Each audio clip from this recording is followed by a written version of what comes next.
ஏமா ரிமோட் எங்கம்மா போச்சு? ராஜன் 5 மணிக்கு வீடியோ போட்டுருவாருமா. கண்டுபூடிடா கண்ணால கண்டபடி கண்டுபூடிடா. ஐயோ குரல் மட்டும் கேக்குது, ஆளை காணுமே, எங்க இருக்குன்னு தெரியலையே. கண்ணாம்பூச்சி ரே ரே கண்டுபூடியா ரே. ஐயோ இவன் வேற எங்க இருந்து கத்திட்டே இருக்கான்னு தெரியலையே. அம்மா கண்டுபிடிச்சேனே, கண்டுபிடிக்க மாட்டேன்னு நினைச்சேன்.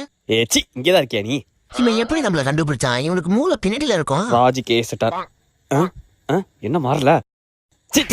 வலிக்குதா? ஏன்டா இப்படி பண்ற? ஒரு பேட்டரி வாங்கி போடுற மாறுண்டா. ஐயா என்ன பண்றா? மறுபடியும் அடிக்கிறாளே, உனக்கு மரியாதை அவ்வளவுதான் சொல்லிட்டான். மாறி தொலைதான் போறான். வழிதா நீ காப்பாத்த யாருமே இல்லையா? ஏய் படிக்காம என்ன டிவி பாத்துட்டு இருக்க? போய் படிப்போ. சரிப்பா போறப்பா. யோ பெருசு ரொம்ப நன்றியா. நீதாயா மாசு. நீ என்ன சேனல் மாத்தியா பாருயா. உன் புள்ள சைக்கோ வட்டனை காப்பாத்த பத்தியா ரொம்ப நன்றியா. ஏங்க சத்த கடைக்கு போயிட்டு வாங்களா? ஏய் நீ போயிட்டு வாடி. அப்ப நீங்களே வந்து சமைப்பீங்க? ஏய் என்ன வாய் நிலுது? என்ன என்ன என்ன பண்ணுவ? சூற விட்டுருவேன்.